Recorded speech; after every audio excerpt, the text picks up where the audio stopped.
pour être sûr qu'on arrive justement à cette place-là où ça nous unit, où ça nous touche, où on peut commencer à se rapprocher, on se donne des critères. On va revenir là-dessus, puis si vous faites plus de formation, vous allez voir qu'on revient là-dessus à l'infini, jusqu'à ce qu'à un moment donné, ça se place, et puis on sait qu'on est sur un vrai besoin, on le sent parce que justement, ça change quelque chose à l'intérieur sur la façon dont on atterrit, ou on est encore en train d'essayer de se chamailler sur des affaires. Notre premier critère, c'est universel. On l'a dit tout à l'heure. Les besoins sont universels. Alors, on peut faire la distinction entre un besoin universel et une voiture. Est-ce qu'un être humain a besoin d'une voiture pour survivre? Non. Pas besoin. C'est pratique quand tu vis en campagne, puis que tu es une mère monoparentale et qu'il n'y a pas d'autre chose. Puis on peut juste prendre en même temps une voiture.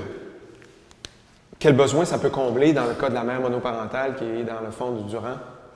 Donc, il y a de pouvoir à sa liberté, subsistance, de la liberté. sécurité, manger éventuellement, oui, pour aller acheter ses trucs. La voiture n'est donc pas un besoin universel, on est d'accord.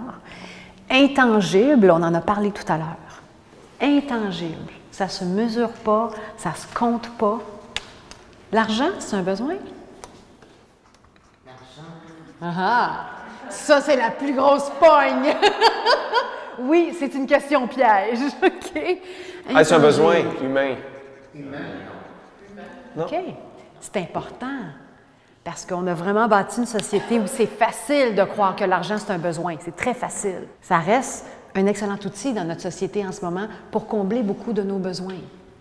Mais même dans notre société, il y a des gens qui vivent sans argent, qui font des choix.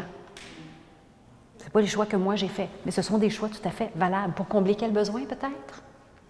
De vivre sans argent? De liberté, d'autonomie, de liberté. OK. Mais tout ça pour dire, c'est tellement facile de se faire croire qu'on a besoin d'argent, puis là, on peut rentrer dans des guerres incroyables. Attends, qu'est-ce que je veux, moi? Moi, je fais de la médiation, puis quand les gens disent « Ouais, ben moi, ce que je veux, c'est que tu me payes 3 000 $ pour mes dommages. » Attends, ça correspond à quoi? Qu'est-ce qu'il y a derrière? Ça va être intéressant. Là, on va retrouver de la créativité. Sinon, on va juste se battre pour de l'argent. Troisième critère, et non le moindre, un des plus difficiles à actualiser dans la vie de tous les jours, selon moi, dans le dialogue quand c'est hot, puis qu'on n'est pas bien, puis qu'on n'aime pas ce qui se passe, c'est de se souvenir que les besoins sont intrinsèques. Ce besoin-là parle de moi ici, en ce moment. Il n'est pas de façon inhérente lié à une autre personne, ni à une autre action ou à une activité en particulier.